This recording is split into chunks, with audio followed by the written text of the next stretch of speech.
Puluhan warga yang tidak berbusana muslim dan wanita yang duduk ngangkang terjaring razia di Jalan Merdeka, Kota Loksmawe.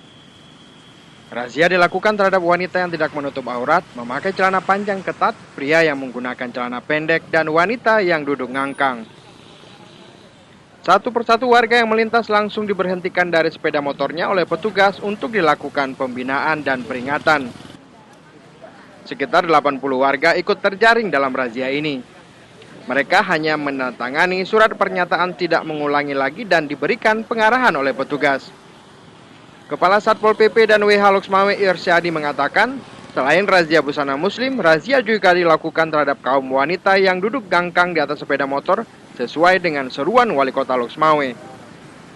Dari Loksmawe, Musakir melaporkan untuk Aceh Video.